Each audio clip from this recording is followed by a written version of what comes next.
حضرت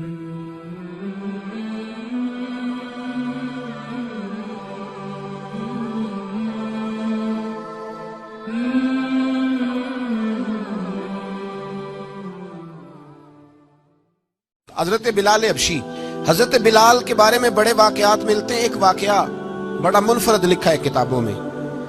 حضرت بلال سے لوگوں نے کہا آپ نبی پاک سے متاثر کیسے ہوئے؟ تو جناب بلال کہنے لگے میں زیادہ لوگوں کو، مکے کے لوگوں کو جانتا ہی نہیں تھا، جو کہ میری ڈیوٹی تھی گھر میں کام کرنے کی، اور مجھے سخت سزا ملتی تھی امیہ بن خلف کی طرف سے۔ بلکہ تحقیق یہ ہے کہ یہ عبداللہ بن جدعان کے غلام تھے۔ امیہ بن خلف نے تو جب انہوں نے کلمہ پڑھا تو پھر خریدا۔ عبداللہ بن جدعان کہنے لگا میں فارغ نہیں، آپ لے لیں، آپ اس کو سزائیں دیں۔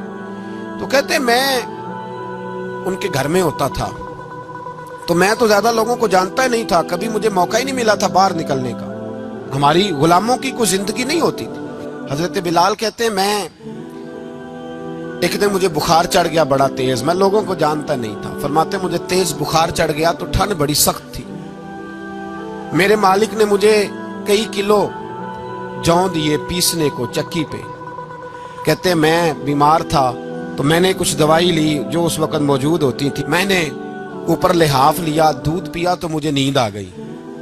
جب میں سویا تو میرا مالک آ گیا، اس نے آ کر کے مجھے سوئے ہوئے دیکھا تو کھینچ کر کمبل اتارا، رضائی اتاری، لحاف اتارا، کہنے لگا اب تیری سزا یہ ہے کہ تو کھلے میدان میں بیٹھے گا، وہاں چکی پیسے گا، اور دوسری سزا یہ ہے کہ تجھے قمیض پہننے کی بھی اجازت نہیں۔ حضرت بلال کہتے ہیں تیز بخار، ٹھنڈ کا عالم، اور جب میں چکی پیس رہا تھا تو رو رہا تھا، اور میں پوچھ رہا تھا خدایا ہمارے نصیب، اللہ ہمارے مقدر ہے جرم ضعیفی کی سزا مرگ مفاجات۔ سیدنا بلال حبشی رضی اللہ تعالیٰ عنہ فرماتے ہیں میرے دروازے کے قریب سے رسول پاک گزرے اور مجھے ہائے ہائے کرتے دیکھا تو دستک دی۔ میں نے کہا کون ہے؟ دروازہ کھلے آ جاؤ۔ محبوب اندر آئے تو پوچھنے لگے کیوں رو رہے ہو؟